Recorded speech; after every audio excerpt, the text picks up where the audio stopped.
Scholastic Audio presents I Survived the San Francisco Earthquake, 1906. Book 5 of the I Survived series by Lauren Tarshis. Read by Jennifer Bronstein. Chapter 1. April 18th, 1906. Rincon Hill. 5:12 a.m., San Francisco, California. The sky was still dark when the ground began to shake. Most people in San Francisco were still sleeping. Just a few were awake. Shopkeepers arranged their stores, getting ready for the day. Carriage drivers fed their horses. Newsboys ran down the sidewalk to pick up their newspapers to sell. An 11-year-old Leo Ross was in a broken-down building high on Rincon Hill. When the rumbling started, Leo thought it might be thunder. He had no idea that deep below the city, two gigantic pieces of earth were pushing past each other. Powerful shocks exploded up through the underground layers of dirt and rock. All across the city, streets ripped open, buildings swayed, walls crumbled, and houses came crashing down. Broken glass, hunks of wood, and piles of bricks tumbled into the streets. Leo stood in shock as the floor beneath him rose and fell like ocean waves. Hunks of plaster hit him on the head. Windows shattered, spraying glass all around. He tried to scream, but his throat was coated with dust. He wanted to run, but he couldn't even stand. The shaking was too hard. And then there was a sound like an explosion. The ceiling above his head burst open.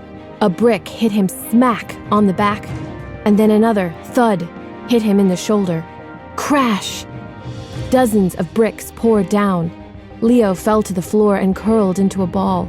The bricks kept coming, raining down. He couldn't see, he couldn't breathe. Soon, he would be buried alive.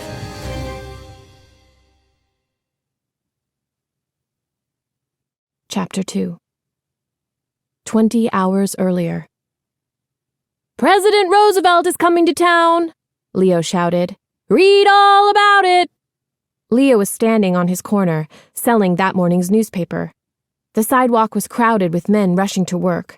They barely slowed down as they handed Leo their nickels and grabbed the newspapers from his hands. It was barely 7 a.m, and Leo had sold almost all of his papers. He jingled his pockets, which were heavy with coins. He thought about the fresh roll he'd buy for breakfast, and maybe even some cold milk to wash it down with. He smiled to himself. Papa would have been proud of him.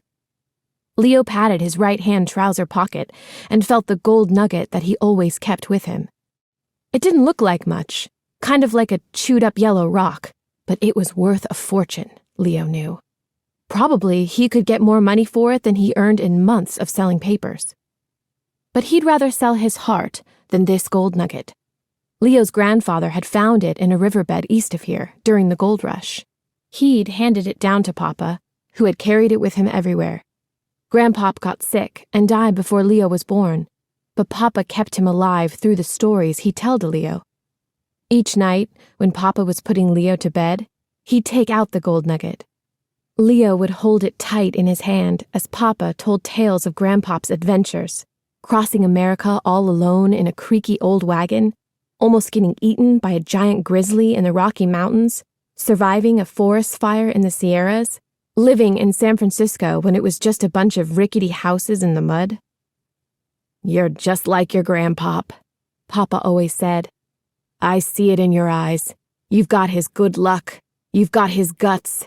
Something remarkable is going to happen to you. I can feel it. Can't you?"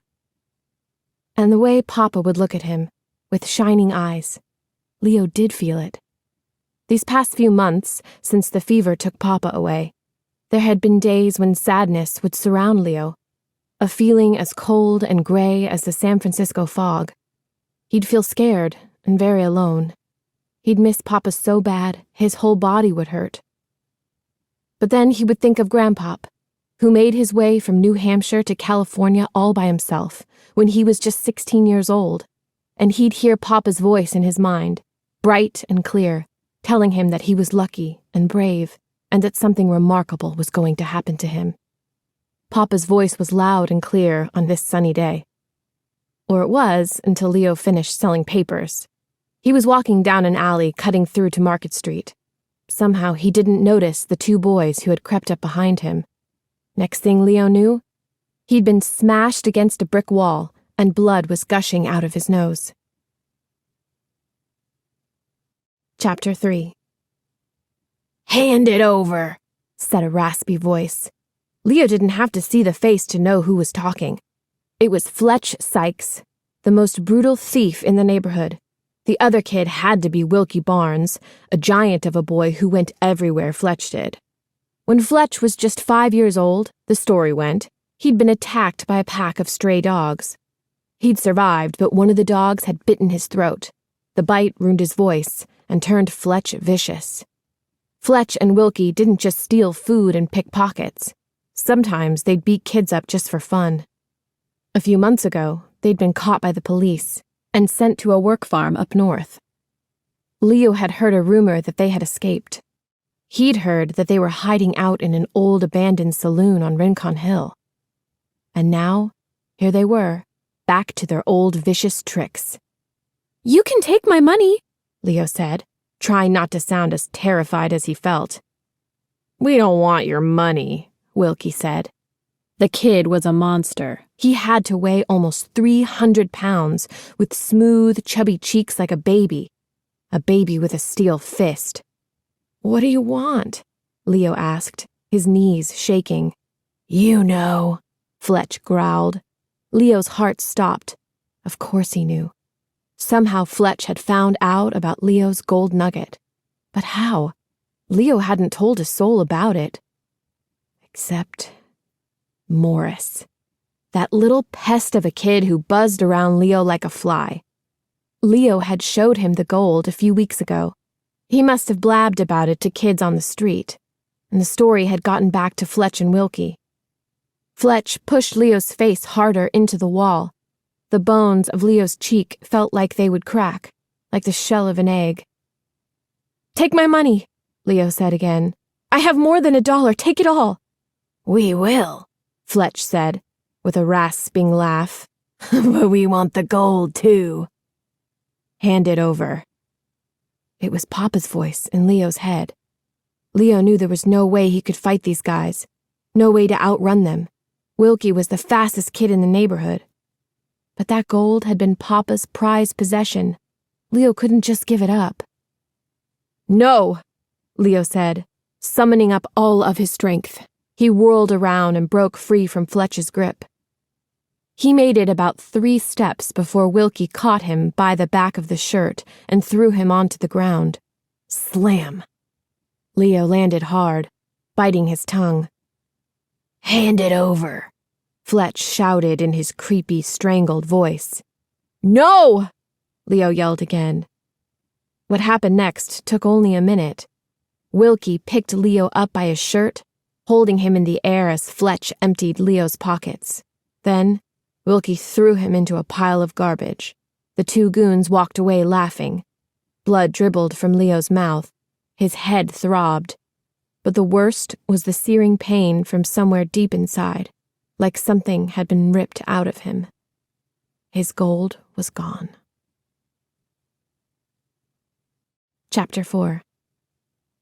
Leo had no idea how much time passed, and then a voice calling his name woke him from his daze. "Papa? Leo! Leo Ross! Where are you?" Leo groaned to himself. Morris. Why did that kid constantly pester him? From the first day they'd met, Morris had acted like they were long-lost brothers. They both lived in the same boarding house, Leo by himself in a tiny basement room, Morris upstairs with his uncle, a sweaty man with a huge stomach who yelled at the little girls when they played dolls on the boarding house steps. Every day when Leo got home, Morris was waiting for him at the front door. The kid worked at a grocery, but he spent every spare second at the public library. He always had some new fact to share with Leo. "Leo, you know that rat that lives under the front steps? Did you know its Latin name is Rattus rattus? Leo, did you know that this neighborhood used to be a swamp? They filled it in with garbage and old wood and then built these buildings." "Leo, did you know that the San Francisco Library has 1,000,000 books?" In Leo's heart, he knew that Morris just wanted to be pals. But Leo didn't need any friends. He especially didn't need a friend like Morris, a skinny twerp who didn't know when to shut up. A kid like that wouldn't do Leo any good. What had Leo been thinking when he showed Morris his gold? He thought back to that night a few weeks ago, when Leo had seen Morris sitting alone on the steps of the cigar store near their boarding house. At first, Leo figured he could sneak by and escape Morris for one day, but something was wrong with the kid, and Leo just couldn't walk by without seeing what it was. It took Leo some time to get Morris to spit out what was wrong. That his uncle was hardly ever home, that he gambled all of his money away, including the few dimes a day Morris earned at the market. "I have to get out of here," Morris said. "My ma has cousins in New York City. I met them once. You'd love them, Leo. They're both teachers. They said I could go to their school. They always said I was welcome there anytime." "Why don't you just go?" Leo said. Then finally Leo could live in peace. "How?" Morris said. "I don't have the money to get on a train. My uncle just laughs when I mention it. I'm trapped here." There was no cheering Morris up, until Leo reached into his pocket and took out his gold. He handed it to Morris, like Papa used to hand it to him. Morris's eyes almost popped out of his head. Leo told him about Grandpop, and how people laughed when he used to talk about one day crossing the wild country by himself. Of course, Leo knew that Morris was nothing like Grandpop, but the story worked like a charm. What was Morris doing out on the streets looking for him now? Couldn't he mind his own business for one day? Morris was the reason he'd just lost his gold to Fletch and Wilkie, the reason he was lying bleeding in the alley. Morris was the last person Leo wanted to see. Leo kept quiet, hoping that Morris would move along.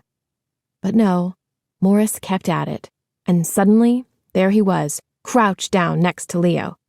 "I've been looking everywhere for you," he said. "I knew something must have happened." Morris took out a handkerchief and started wiping the caked blood from Leo's face. "Whoever did this to you," Morris fumed, "I swear I'll get them." Leo would have laughed, but his jaw was too sore. "It was Fletch Sykes and Wilkie Barnes," Leo mumbled. "They stole my gold." Morris gasped. "You were the only person who knew about it," Leo added. "I didn't tell Fletch Sykes about your gold," Morris said. "But you told someone, right?" Leo said. Morris's shoulders slumped.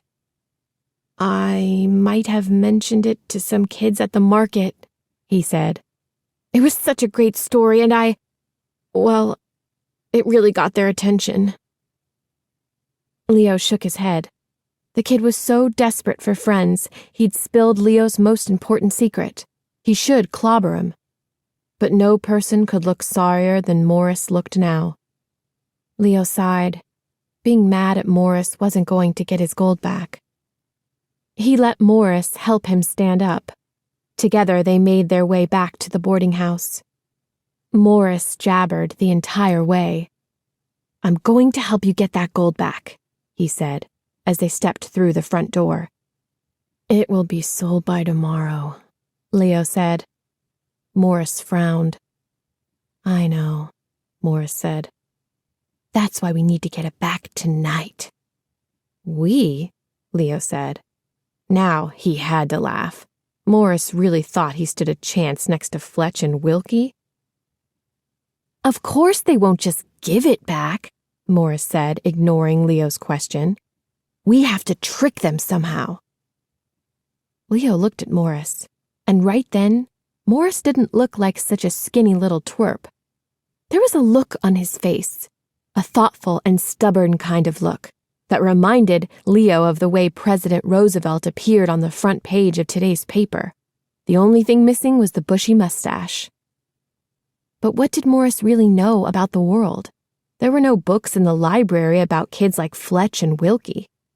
Leo thanked Morris, and before Morris could say another word, Leo hurried down to his tiny basement room, slamming the door behind him. Chapter 5. Leo sat down on the flea-bitten horse blanket that he used as a bed. He rubbed his sore jaw. His stomach grumbled. The best thing, he realized, would be to close his eyes, get to sleep, and forget about this day. He closed his eyes, but kept thinking about what Morris had said. We could trick them. The words had wormed their way into his mind. Finally, Leo sat up and lit a candle. Maybe Morris was onto something. Of course, Leo couldn't make those two goons hand over the gold. But maybe there was a way to trick them. Like the way Grandpop had tricked the grizzly bear. Leo could hear Papa's voice now in his mind, telling the story. It was 1849, and Grandpop was only 16 years old. Gold had been discovered in a stream bed in Northern California, and Grandpop was heading west to make his fortune. It had been a tough journey. He'd been held up by bandits near St. Louis. He came this close to getting bitten by a 4-foot-long rattlesnake in the Indian Territory. Finally, he'd made it high into the Rocky Mountains. It was rough country, but beautiful too, with streams as blue as the sky and fields of wildflowers that stretched out like rainbows. The sun was setting, and Grandpop had made his camp and built his fire. He got up to fetch some wood for the night. He was coming back over a hill when he saw an enormous bear. 3 times the size of a man, Papa would say, stretching his arms up to the ceiling. The bear rose up and roared at Grandpop, baring enormous teeth. Grandpop knew about the Rocky Mountain grizzlies. They ran faster than mountain lions, they could climb trees, they could rip a person to shreds with a swipe of a paw. Grandpop could see the bear's claws, 10 black daggers glistening in the setting sun. The bear stood there, ready to attack. All Grandpop wanted to do was run. But no one can outrun a grizzly. They're too fast. All travelers are told this, and yet most men can't help themselves. The urge to run is just too strong to resist. But Grandpop wasn't like other men. Every muscle in his body was ready to run, but he planted his feet into the ground. Think, he told himself. Think. He couldn't escape from that grizzly bear. He couldn't kill the grizzly. His gun was in his tent. His only hope was to scare that grizzly away. But how? And then Grandpop remembered. The rattle.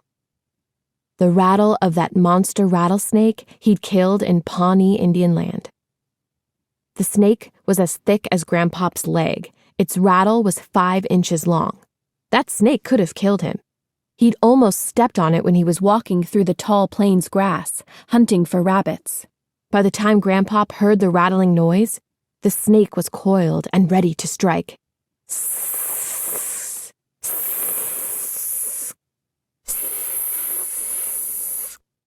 Without a thought, Grandpop had grabbed his knife from his belt and threw it. By some stroke of luck, the blade landed in the center of the snake's head. The snake didn't die right away. It thrashed wildly, its body coiling around Grandpop's legs. Grandpop had to hit it with the handle of his rifle. And then, when the snake was dead, Grandpop cut off the rattle for good luck. Far from those tall grasses in the prairie, the grizzly bear snarled at Grandpop, inching closer. Grandpop put his hand in his pocket and started shaking the snake's rattle. The sound rose up around them.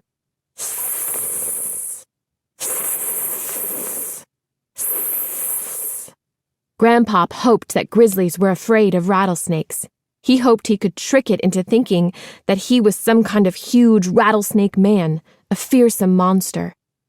The bear looked around, and Grandpop could see the fear in its eyes. It let off one last roar, and then scampered off. Now, sitting on his flea-bitten blanket, Leo realized that Morris was right. There might be a way to scare Fletch and Wilkie, to trick them into giving back the gold just like Grandpop had tricked that bear into running away. And sure enough, sometime in the middle of the night, Leo had come up with a plan. Chapter 6. What gave Leo his idea was a story that every kid in San Francisco knew. A ghost story about a man named Corey Drew. He was a man who had struck it rich during the gold rush and moved to San Francisco. He lived in Rincon Hill, which was the fanciest part of San Francisco back then. He was all set to build himself a huge mansion, marry a fine lady, and start his new life. Then one night, walking up Rincon Hill, he was robbed and stabbed to death. His killer was never found. But old-timers said that his ghost still haunted the streets of that neighborhood. Leo wasn't afraid of Corey Drew. Some kids were scared to be on Rincon Hill after dark. There was even a creepy rhyme about it, which every kid in San Francisco knew as well as the ABCs. On Rincon Hill, way up high, there lived a man who would not die. Corey Drew, is watching you, is watching you. Corey Drew, see a crow and then you're through. Late at night, shine no light, or you might just die of fright. Leo knew that Fletch and Wilkie weren't afraid of him or any other kids. They weren't afraid of the police. But just maybe they were a little afraid of the ghost of Corey Drew. Leo's idea was to make Fletch and Wilkie believe that Corey Drew had come to get them. Leo had a tattered old hat of Papa's. He had a tin of flour, which he would rub on his face for a deathly look. He had a candle, which he would hold under his chin to give himself a ghostly glow. He'd talk in a low whisper. "Give me my gold," he'd say. With their eyes full of sleep, hopefully Fletch and Wilkie would believe that they really could be looking at a ghost, and they'd be just scared enough to hand over the gold nugget. Leo knew it was a crazy idea for sure, but no crazier than scaring away a hungry grizzly with a cut-off snake rattle. It was past 4:30 a.m. when Leo set out for Rincon Hill. He decided to go close to sunrise. He needed darkness for his plan to work.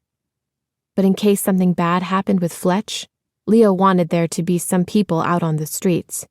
He'd know right away if Fletch and Wilkie were falling for his trick, and if they didn't, he'd have to get away quickly. But Leo didn't see a soul as he walked through the narrow streets up toward Rincon Hill. He'd heard some curses from the alleys, gamblers probably. A baby's cry sounded from an open window. A milk wagon rattled by. But the streets were deserted. Except for the dogs.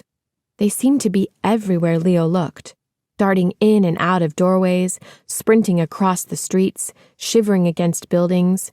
Their howls and cries filled the air. "Oh! Oh!" He'd never heard such a sound before. He wondered what was upsetting the dogs. Papa had said that Grandpop always listened to the cries of wolves. They always know when there's danger around. Did the dogs know something that Leo didn't? Were they trying to tell him he should run home? Don't be stupid, Leo told himself. Maybe the dogs howled like this every night when Leo was fast asleep.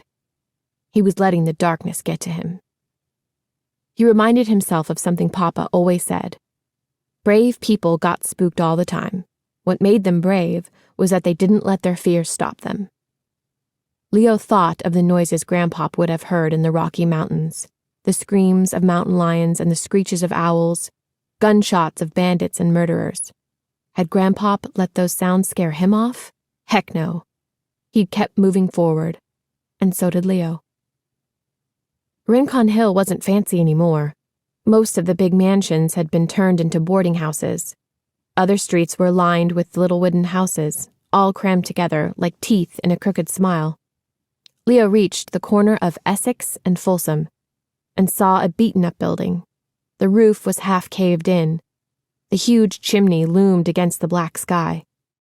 The front window was shattered, and the front door was hanging off its hinges. Was this the place? It had to be, he decided. The other buildings were just regular houses. Leo stood on the steps, knowing that he could lose his nerve any second.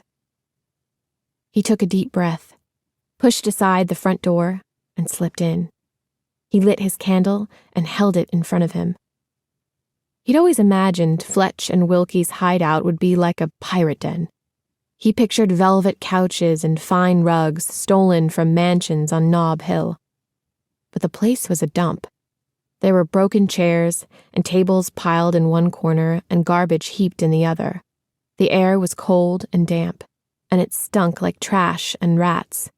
He saw two shapes sprawled across the floor, at the back of the saloon. Leo crept closer. It was Fletch and Wilkie, fast asleep. They didn't even have an old horse blanket to share. They had covered themselves with newspapers. Amazing, Leo thought. This place was worse than his little room at the boarding house. He looked around, hoping that maybe he'd see his gold nugget. There was a dead mouse lying stiffly near Wilkie's foot, but no gold.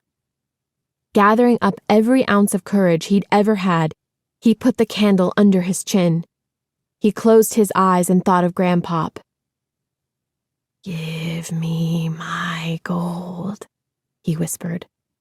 And then louder, "Give me my gold." Chapter 7. Fletch opened his eyes first.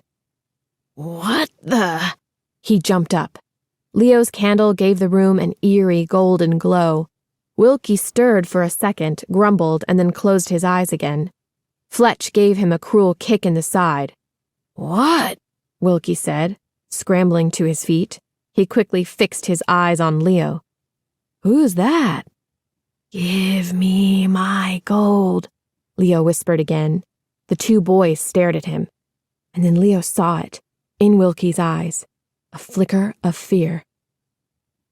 "It's that man," Wilkie said. "What man?" Fletch rasped. "Let's get out of here," Wilkie said. Fletch wavered a little, Leo could see, but he was still looking at Leo with a hard, untrusting expression. He wasn't fooled, Leo thought. This wasn't working. "Run," he told himself. "Get out of here now." But somehow, Leo was able to stay still. He stood a little taller. He imagined he really was the ghost of a murdered man. Fletch and Wilkie weren't killers, as far as Leo knew, but they had hurt dozens of people in their lives, probably more. If anyone deserved to be haunted, it was these two. "I know what you've done," Leo whispered, the way Papa used to whisper when he told his late-night stories. "You will be punished." Wilkie looked terrified. It was as though Leo had cast a spell on him. But then, there was a loud crash from the front. They all turned, and for a second Leo expected to see the ghost of Corey Drew hovering in the doorway. Instead, he saw a familiar skinny shape. Morris. Leo's heart dropped into his boots. Fletch let out a rasping laugh. He walked over and grabbed Morris. He dragged him back by the collar and then pushed him hard into Leo. Leo's candle dropped to the floor. Now it was almost completely dark in the old saloon. But that didn't stop Fletch and Wilkie. As Wilkie pinned Leo and Morris against the wall, Fletch came close to them. Leo could feel the heat of his rotten-smelling breath. Fletch grabbed Papa's hat from Leo's head and smacked Leo across the face with it, hard. "Your gold is long gone," he said, in his sickening growl. Then he punched Morris in the stomach. Morris doubled over, moaning in pain. "Hey!" Leo said. Without thinking, he gave Fletch a hard shove. Fletch tripped and fell to the floor. In the faint pre-dawn light, Leo saw the chilling stare on Fletch's face. It was the look of a rattlesnake ready to strike. Fletch leaped to his feet and came charging toward Leo. Leo closed his eyes and braced himself for a beating. His entire body began to shake. But wait. He wasn't shaking. The entire house was. There was a strange sound like thunder rumbling from deep in the ground. The trembling got stronger. The noise rose up around them so loud that it hurt Leo's ears. The floor bounced beneath their feet. "What is it?" Wilkie said. Morris grabbed Leo by the arm. "It's an earthquake!" Morris shouted. "We have to get out of here!" Chapter 8. But Leo couldn't run. The shaking was too strong. The floor rose and fell, tossing Leo into the air and dropping him. Plaster rained down from the ceiling and swirling dust filled Leo's nose, eyes, and mouth. The noise grew louder. It sounded like 100 freight trains were rushing through the house, their whistles screaming. The shaking stopped for a few seconds, and Leo managed to stand up. He staggered a few steps toward the front door, but the shaking started up again, stronger than before. Fletch rushed past him. Leo saw him dive through the front doorway. The rumbling became stronger still. Leo fell again. Now the entire building seemed to be rising and falling, twisting and turning. Smack! Something hit him on the back, hard, and then another, thud, hit him in the shoulder. Bricks. They were falling from the ceiling. That huge chimney was collapsing. Leo had to get out, but he couldn't even stand. He curled himself into a ball, sure he was about to be buried alive. Suddenly, he felt hands gripping his arm. Someone was pulling him forward. Morris! They rushed together and leaped toward the door. They landed hard on the sidewalk. And then, crack! Boom! Bricks poured down, hundreds of them, spilling out the door. Had they been just a few steps slower, they both would have been buried. The ground gave one last great shake, and then it stopped. The earth was still. The silence was almost as frightening as the noise had been. Leo lay on his stomach, afraid to move or even to take a breath. Now what would happen? He'd never been through an earthquake before.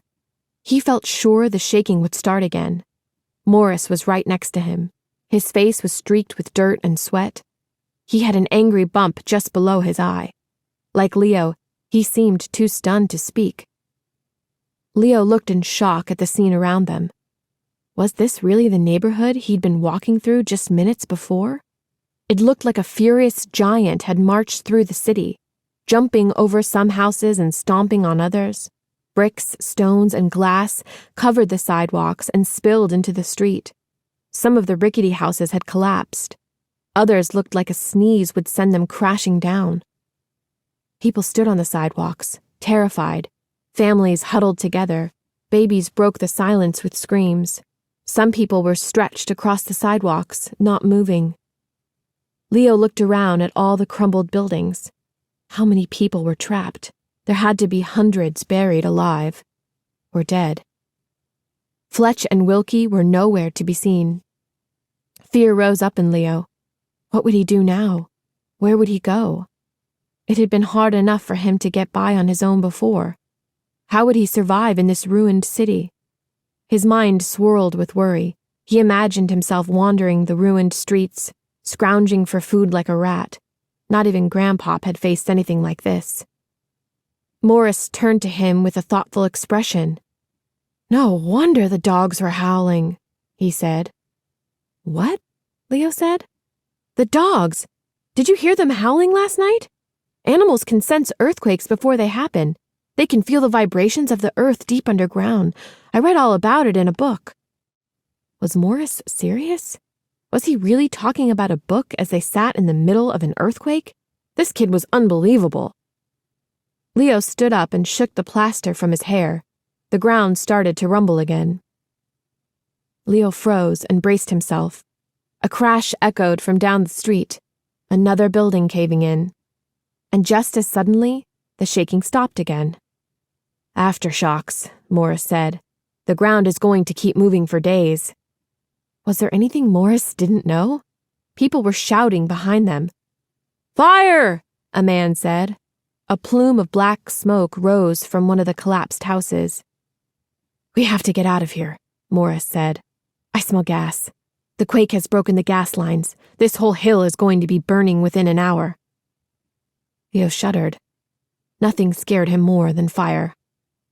He thought of the fire that Grandpop had lived through in the Sierra Mountains. That was the closest Grandpop came to dying on his journey west. The story scared Leo so much that Papa had only told it a few times. "Where should we go?" Leo said. "I'm not sure," Morris said. "We need to get away from here. We should head west, toward Golden Gate Park." "What about your uncle?" Leo said. A shadow seemed to pass through Morris's eyes. "He left the city days ago," the younger kid said. "Something about a poker game." "You don't know where he went?" Morris shook his head. No wonder he was always waiting for Leo to come home. He was all by himself. "Some uncle," Leo said. "That's all right," Morris said matter-of-factly. "I have you." The swirling in Leo's mind suddenly stopped. Morris looked right into Leo's eyes, and Leo looked right back. As usual, Morris was right. He did have Leo, and Leo had Morris. Morris, the most annoying kid in the world. Morris, who had come looking for him in the dark. Morris, who had probably saved Leo's life by helping him escape from the saloon. Maybe Morris wasn't very big. Maybe he didn't know when to shut up, but he was smart and tough, and he was the truest friend Leo had ever had. "That's right," Leo said. Morris nodded, like they'd struck a deal. "Let's go," he said. But as they were walking by the saloon, something in the rubble caught Leo's eye. At first he thought it might be a rat crawling out from under the bricks. But no, it was a hand. Chapter 9. It had to be Wilkie. Leo had seen Fletch dive out the door, but not Wilkie. He must have gotten caught in that shower of bricks. Leo's heart pounded. Just a few minutes ago, he would have prayed for Wilkie Barnes to get buried in a heap of rubble. But now he and Morris rushed over and started grabbing bricks off the pile on top of the bully. The air was getting smokier, but Leo and Morris kept working until finally they could see Wilkie. He was turned on his side, his face hidden. Morris gently put his fingers against Wilkie's throat. "He's alive," Morris said. "I can tell that." But Wilkie still wasn't moving, and he was pinned under two huge roof beams. They formed an X over his body, protecting him from being completely crushed under the bricks. The beams had probably saved his life, but now they were like a cage that trapped him. Leo and Morris tried to lift one of the beams, but it was too heavy. Leo looked around and saw that a house 3 doors down was on fire. Flames reached out of the windows like bright orange arms trying to grab the houses all around it. Soon the street would be one huge fire. Leo had no idea what they should do. How could they leave Wilkie here knowing he was alive? But if they stayed, the fire would kill them too. Suddenly, Wilkie lifted his head. With a mighty push, he knocked one of the beams away. His face, covered with dust, was stark white. Blood oozed from a gash on his forehead. He really did look like a monster. Leo and Morris watched in shock as Wilkie rose out of the rubble, tossing bricks aside like they were puffs of cotton. He stood up, dusted himself off, and looked around like he'd just woken up from a deep sleep. "Is Fletch alive?" he asked. "He got out," Leo said. Wilkie sighed in relief, but then he looked around. "Then where is he?" he asked. "Where's Fletch?" "He left," Morris said. "He didn't try to get me out? He just took off without me?" Morris and Leo looked at each other. Neither wanted to say the truth, that Fletch had left Wilkie for dead in the rubble. But Wilkie figured this out. His expression suddenly changed to fury. He picked up a brick and hurled it toward the pile of rubble that had been the saloon. He did it again and again and again. His eyes bulged. He grunted and growled like the rabid dogs that roamed the alleys. And then finally, Wilkie slumped down onto the ground, out of breath. He looked up at Leo and Morris. His eyes, set deep in his chubby face, were filled with confusion. His lip quivered, and Leo thought he might burst into tears. "When I was at that work camp in Seattle, a man came and said I should play football, Wilkie said. There's a fancy school up there where rich kids go. And he said I could go for free, that he'd teach me everything I needed to know. He said I could be a champion, but I wouldn't go, because I'd never leave Fletch. I went to jail because of Fletch. I stuck by him all these years, and where did it get me? Under that pile of bricks. Leo had no idea what to say, but Morris did. Come with us, he offered. Wilkie looked at Morris, and then at Leo. Leo got the idea that Wilkie had never really seen them before. He wiped the tears from his face and took a deep breath.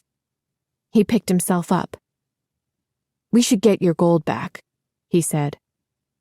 Fletch said it was gone, said Leo. Never believe Fletch, Wilkie said. He has it, and I know where he went. Leo looked at Morris. Let's go, Morris said. Chapter 10. Wilkie led them back toward Market Street. Wilkie was sure Fletch had gone back to the abandoned house where they stashed their loot. That way, if the police got us, he explained, they wouldn't find it. They zigzagged through the crowds of people. Most of them were heading away from where Wilkie was taking them. And no wonder. The damage was worse the farther south they walked. One boarding house was split in half. Another had been swallowed by the earth almost to its rooftop. Trolley tracks were twisted like pretzels. On one block, men were trying to hoist a horse out of a hole in the street. Leo tried not to look at the collapsed buildings, but he couldn't stop thinking about who might still be inside. The fires were worse down here. With every step, the smoke was thicker, the air hotter. Leo's lungs started to ache. They were about to cross Market Street when a fire wagon clattered up and stopped in front of them. The two huge horses pulling the wagon wheezed and snorted. Sweat soaked their bodies. Two firefighters jumped off, dragging a thick hose. They hooked it up to a hydrant, but only a trickle of water came out. A man in a blood-stained shirt rushed up to the firemen. Please, help me, he begged. Everything I own is in my house, and a fire is moving toward it. He pointed across the street, where the roof of one house was on fire. Next door, men were leading horses out of a stable. I'm sorry, sir, said the taller of the firemen. The quake broke our water mains.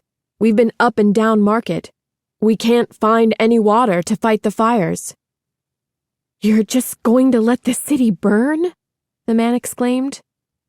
The firemen said nothing, but their eyes, weary and scared, told the answer. San Francisco was burning, and nobody could stop it. The firemen rolled up their hoses, climbed into their wagon, and continued down the street.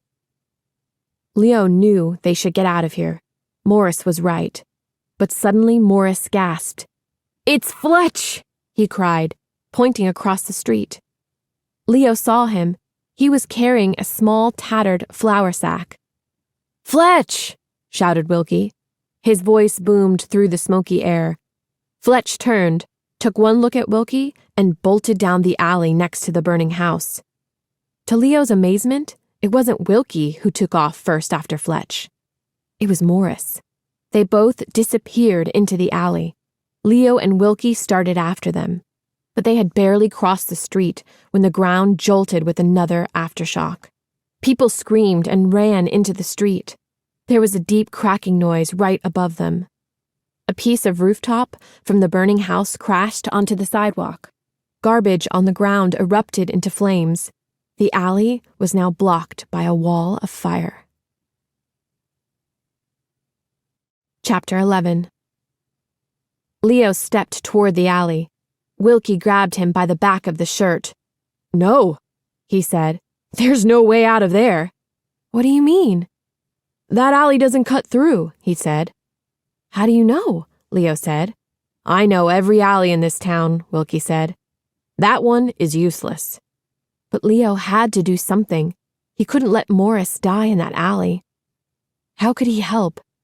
Leo searched his mind for ideas, and as usual, his thoughts turned to Grandpop He remembered that terrifying story of the forest fire in the Sierras. He'd only heard it a few times, but he remembered every detail. Grandpop had finally crossed into California. In just a few more days, he'd be in gold country. He'd left his horse and wagon at a trading post. He'd headed up into the woods to hunt for rabbits. He would need their skins to trade for gold mining tools. It had been a hot and dry summer. Everywhere he looked, there were dying trees, their leaves brown and papery, dead grass and weeds crunched under Grandpop's boots. There was hardly a speck of green anywhere. Grandpop roamed the woods. He bagged a few rabbits, and then clouds rolled in. Grandpop had smiled up at the sky. A cool rain was just what he needed. But only a few raindrops fell. Meanwhile, lightning sliced through the sky, and then, kaboom! A lightning bolt struck a dead tree, turning it into a burning torch. More lightning bolts shot out of the clouds, stabbing the ground like burning spears.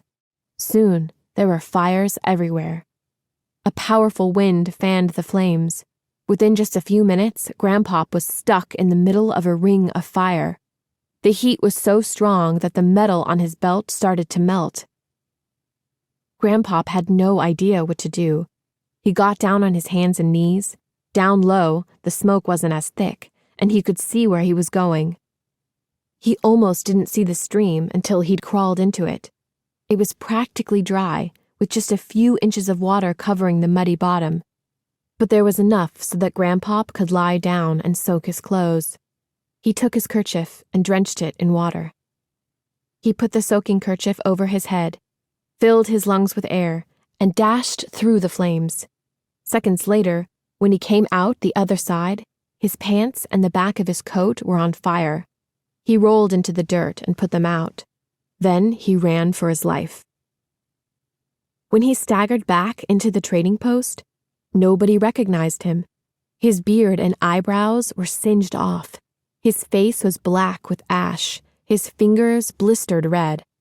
But once again, his quick thinking and calm head had saved him. "I need to find some water," Leo said to Wilkie now. "You heard those firemen," Wilkie said.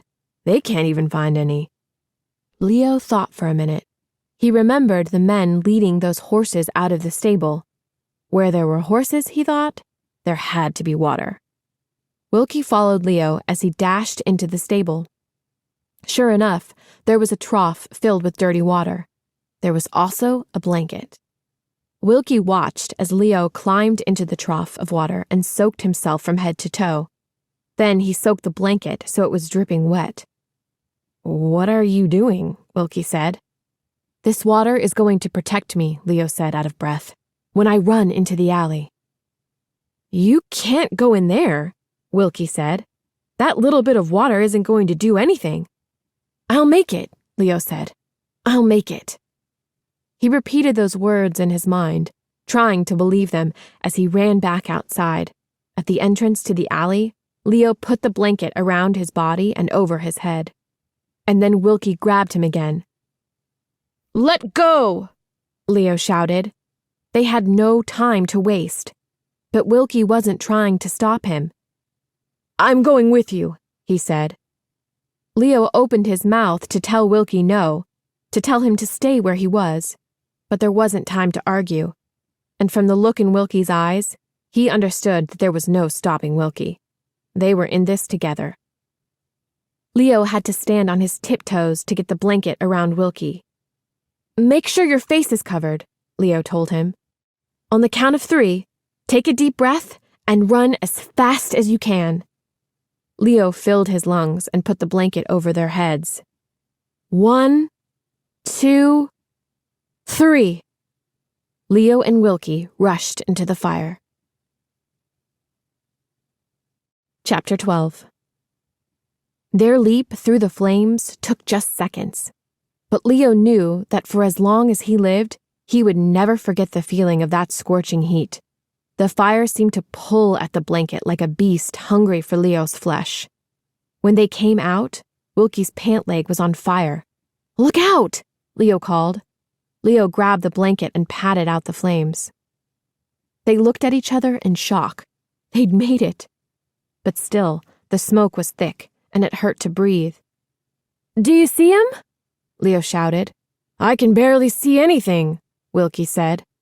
Leo remembered Grandpop, crawling through the brush, looking for the stream.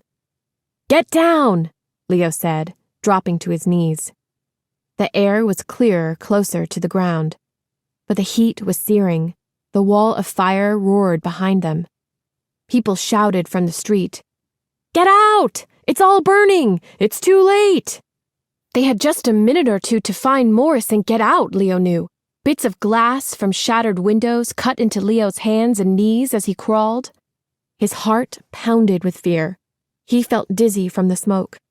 He and Wilkie screamed Morris's name. But with the shouting of the crowd and the roaring of the fires, it was almost impossible to hear anything, until finally they heard a voice. "Leo! Over here!" The voice was weak. Leo moved forward, and then his heart gave a wild jump. All he could see was Morris's head on the ground. Only his head. His body was gone. Wilkie came up behind Leo and gasped. "What the?" Leo almost jumped up and ran in horror. But then he understood. Morris's head hadn't been cut off. He'd fallen into some kind of hole. Only his head and one arm were sticking out. "I'm stuck," Morris said. "I can't breathe." Wilkie rushed over and grabbed Morris's arm with both of his hands. He gave a mighty tug, but Morris barely budged. "It's tight in here," Morris said. "Go slow." Inch by inch, Wilkie pulled Morris from the earth, like a farmer pulling a gigantic carrot from his garden. With each second that passed, the crackling roar of the fire grew louder. Sweat poured off of Leo's body. Wilkie finally got Morris out of the hole. Leo grabbed hold of Morris, who wobbled on his feet. He held on to Morris, even after Morris was steady. "I'm okay," Morris said. "We need to get out." Morris pointed to an open window just above a heap of garbage. "That way," he said. "That's how Fletch got out. He knew I was stuck. I kept calling him, but he just kept going." Anger rose up in Leo, but there was no time to think about Fletch now. They all climbed up the heap of garbage. Wilkie got to the top first. He clambered through the window and then reached out to help Morris and Leo get in. They were in somebody's bedroom. A dresser had smashed down on top of the bed. It looked like it had dropped through a giant hole in the ceiling. Luckily, it seemed that the person who lived here had escaped. The heat was very strong, and Leo was sure that some of the rooms of this building were burning. He prayed they could make it down in time, before the fire reached them or the building collapsed on top of them. They found the stairs and began to make their way down. They walked lightly, but with each step the stairway swayed. The wood groaned and creaked. One small aftershock and this whole place would tumble to the ground. Wilkie suddenly stopped short. "Hurry, Wilkie," Leo said. But then he saw it. A body was lying on the floor. At first, he thought it was the person who lived here. But then came the rasping voice. "Wilkie," the body groaned. It was Fletch. Chapter 13. Fletch looked at Wilkie with a sweet smile painted on his face. "I knew you'd find me, old pal. I knew it. I was sitting here praying, and here you are." Fletch was clutching that white flour sack. "Here," he said, holding it out to Wilkie. "See? I saved it for you. I was going to come look for you. I swear I was." "Sure you were, Fletch," Wilkie said in a weak voice. "I know you didn't forget about me." Leo and Morris looked at each other, unsure of what was happening. Did Wilkie really believe Fletch's lies? Was he going to join back up with him? "Come on," Fletch rasped. We can share with your new buddies too if that's what you want. Whatever you say, pal. Whatever you say. I'll take care of you, Fletch, Wilkie said. His voice didn't sound weak anymore. Of course you will, Fletch said. We're a team, you and me. We take care of each other. Wilkie snatched the flour sack from Fletch. He handed it to Leo. Your gold is in there, he said. Take it. Sure, Fletch said. Sure thing, let the kid have his gold back. We're all friends now. Leo rummaged through the sack. It was filled with money, bills and coins, watches and wallets. He found his gold nugget. It felt warm, as though it had been in Papa's hands just moments before. He handed the flour sack back to Wilkie. Wilkie stepped back and stared at Fletch. You left me for dead, Wilkie said. No, Fletch cried. I was coming back for you. That's where I was heading, I swear it. Leo could see the rage on Wilkie's face. It was as though the heat and fury of the fire had taken control of him. Wilkie grabbed a splintered piece of wood. He raised it up so it was over Fletch's head. Leo and Morris both leaped forward. No, Wilkie, they both shouted. They each grabbed one of Wilkie's massive arms. Wilkie shook them off like they were butterflies. He glared at Fletch. He was set to smash that wood over Fletch's head.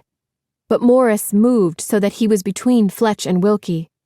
We don't have time for this, Morris said, in his matter-of-fact voice. We have to go.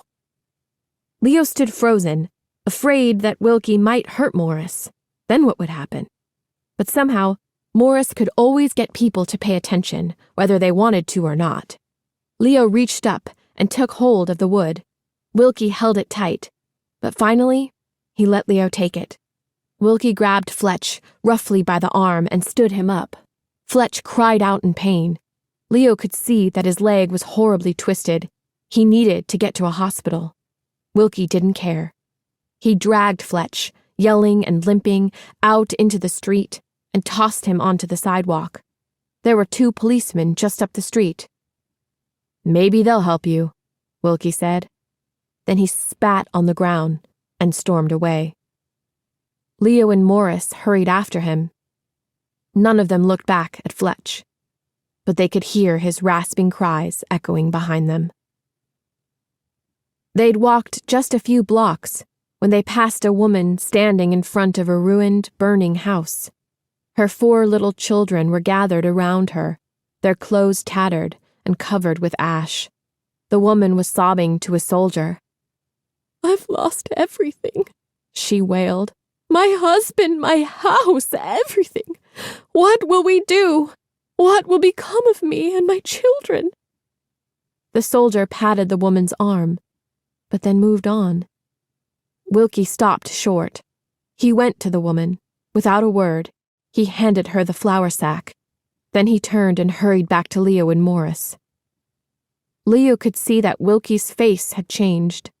The blazing look was gone. A peaceful look had come over him. He didn't look back at the woman, but Leo did. He watched her open the bag and look in. Leo knew he'd never forget the look of amazement on her face. With every hour they walked, they heard of new fires, new neighborhoods destroyed, all of the streets south of Market, Rincon Hill, downtown, Chinatown. City Hall was gone. So was the library with its 1 million books. Morris got tears in his eyes when he heard that. Hundreds of little fires had joined together into huge firestorms that raced through the city. No neighborhood was safe, and so they just kept walking. Leo had never been so tired or thirsty. His entire body ached. His eyes burned. He had cuts all over his hands. He had no idea where they'd end up. But he was still in one piece. That was something. He had his gold nugget back, and he had a feeling inside, one he hadn't felt since Papa was still alive. Walking between Wilkie and Morris, his shoulders brushing theirs, he knew in his heart that he wasn't alone. Chapter 14. April 21st, 1906, Sacramento, California. Leo stood on the train platform at the Sacramento station. The sun shone brightly in the clear blue sky. Beside him, Morris had his face turned up, enjoying the fresh, clear air. All around them were refugees from San Francisco. There were all different kinds of people. Fancy ladies and street kids, Chinese families and scruffy gamblers, businessmen and very old people. Coats and hats were covered with ash and dust. Some people wore bandages or walked with crutches, and they all shared the same expression, a mixture of shock and relief. Their city was gone. Thousands were dead. But they had escaped. Alive. They'd gotten to the California capital just that morning.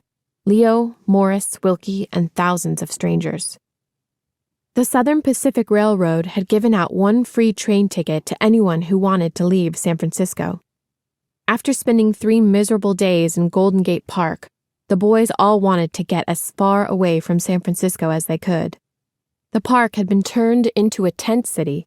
Soldiers handed out food and water, but there wasn't enough for everyone. Leo and the guys had waited in line all day just to get a piece of bread and some water. Sleeping was impossible with all the crying and screaming. The fires had finally gone out on the 4th morning after the earthquake, but smoke and ash still filled the sky. Every breath reminded Leo of what had happened. Some people in the tent city were already talking about rebuilding. A preacher had stood in front of the crowd, calling on the crowd not to give up on San Francisco. "Our city is gone," he said, "but its spirit is here. We will rebuild." Leo believed it. Grandpop had helped build this city the first time, when it had been turned from a bunch of shacks in the mud into one of the most beautiful cities in the world. But Leo knew that he needed to put the ruins and smoke behind him. Even before the quake, he'd been looking for a fresh start. Wilkie and Morris needed one too. They'd left Golden Gate Park and walked for 3 hours through the smoldering ruins to get to the train station. They'd crowded onto the first train they could. 5 hours later, they were breathing in clear air, gazing up at buildings that stood strong and tall. The earth was still. They figured they'd stay in Sacramento. They'd sell newspapers. They'd share a room. They'd get by. But over these past few hours, their plans had changed. That morning, the 3 of them had gone to a bank. Within the hour, Leo had sold his gold nugget. It's what Grandpop would have done. He was sure. And what Papa would have wanted Leo to do. He had enough money to buy Wilkie a train ticket to Seattle. Wilkie was going to find that man who wanted to turn him into a football star. "Why don't you guys come with me?" Wilkie had said. "You could play too. We could all be on the same team." "We already are," Morris said in that wise voice of his. They all smiled. They were some team, the 3 of them. Leo had the idea they always would be, no matter where life took them. But Leo and Morris weren't going with Wilkie. They had a plan of their own. Leo had bought 2 tickets to New York City. He and Morris would find Morris's cousins. They would start new lives there. It was a crazy idea, Leo knew. But no crazier than when Grandpop had left New Hampshire to make his fortune in gold country. Wilkie took a long look at them before he got onto the train, like he was painting their pictures in his mind. "I'll see you again," he said. He stuck his hand out, and Leo and Morris put their hands on top of his. Their fingers were cut up, black with ash and grime, scraped raw in spots. But their hands looked strong, especially put all together. The train whistle blew, and then, just as when he gave that sack of loot to the crying lady, Wilkie turned and hurried off without another word. Leo and Morris stood in silence, watching Wilkie's train disappear. They bought themselves some cold bottles of milk and warm rolls, and then there was nothing to do but wait for their own train. Leo felt in his pocket where the gold nugget used to be. "Do you miss your gold?" Morris asked quietly. "No," I don't, Leo said. The words came out quickly, and Leo was surprised to hear them. But no, he didn't miss it. It was taking Leo and Morris where they needed to go. And Papa had given him other treasures, he realized. Priceless treasures. All of those stories about Grandpop. And the belief Leo had in his own luck and courage. That came from Papa too. A faith stronger and shinier than gold. And now as he waited for his train, Leo heard Papa's words, brighter and clearer than ever. Something remarkable was going to happen to him. He could feel it. Hi, I'm Lauren Tarshis, the author of the I Survived series.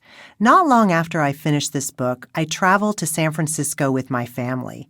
We'd actually visited this city often, but this trip was different. We'd come to retrace Leo's journey. We climbed high up on Rincon Hill, roaming the crowded neighborhood south of Market Street, exploring the grassy hills of Golden Gate Park. Each morning, we'd wake up to a gray blanket of San Francisco fog and the clang of the cable car bells. Like all of the I Survive books, this story is a work of historical fiction. The facts are true, and all of the places I write about really exist. The characters come from my imagination. But I spend so much time with the characters I write about that I start thinking they're real. Throughout that visit, I kept hoping I would catch sight of Leo and Morris sitting on a front stoop. Peering into the dark alleys south of Market Street, I half expected to see Fletch and Wilkie up to their old tricks. I also kept my eyes open for scars of the earthquake and fire of 1906. But all I could find was one beautiful memorial to the heroic firefighters of that day. I guess it's not surprising that the people of San Francisco would want to forget that terrible time. 3,000 people died in the earthquake and fire of 1906. 80% of the city was destroyed. Back then, many predicted that San Francisco would never recover. But within 3 years, there were 20,000 new buildings. A decade after the disaster, the city was even grander than before. Still, every San Franciscan knows that danger lurks below the Earth's surface. This beautiful city is part of one of the most earthquake-prone regions in the world. A strong earthquake hit here in 1989, damaging many buildings and bridges and killing 63 people. Scientists predict that a stronger quake will happen one day, though nobody can predict exactly when.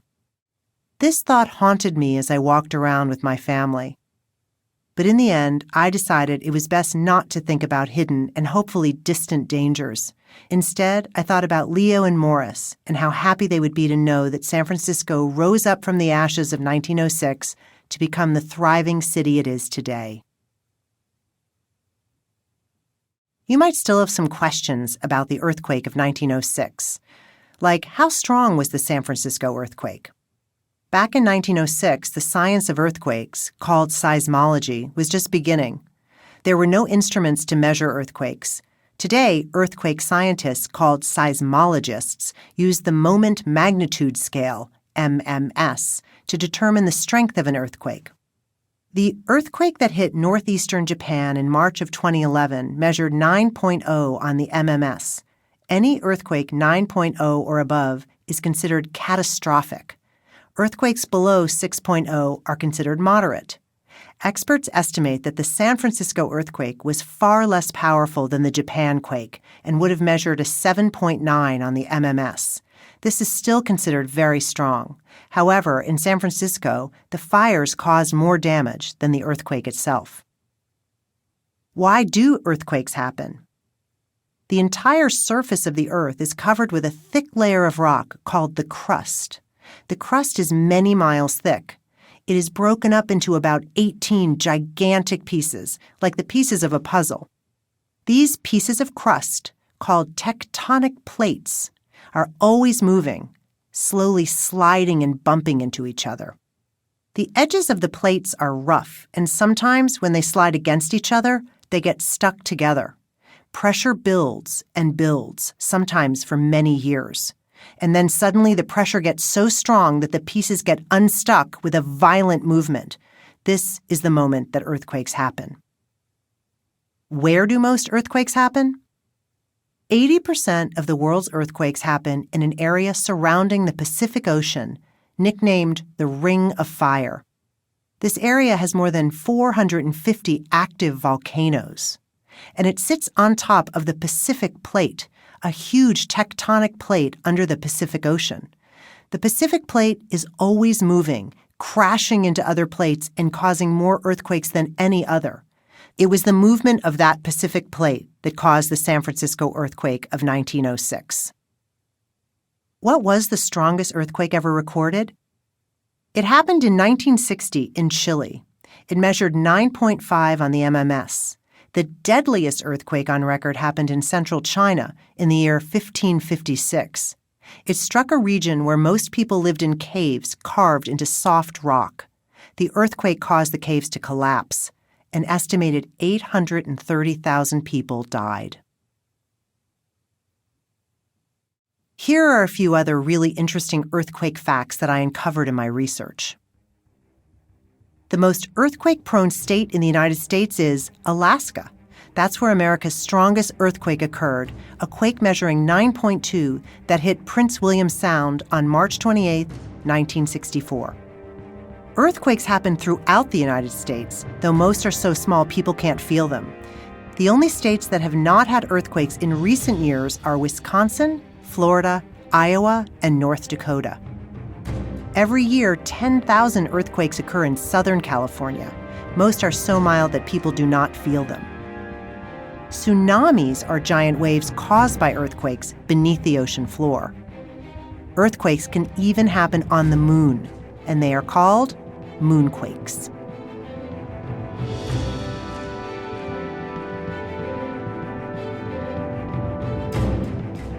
This is Jennifer Bronstein. We hope that you have enjoyed this production of I Survived the San Francisco Earthquake, 1906 by Lauren Tarshis. This program was produced at Dion Audio and directed by Brandon Schuster. Executive producer, Paul R. Gagney. Print edition published by Scholastic Inc. Text copyright 2012 by Lauren Tarshis. Production copyright 2016 by Scholastic Inc. All rights reserved.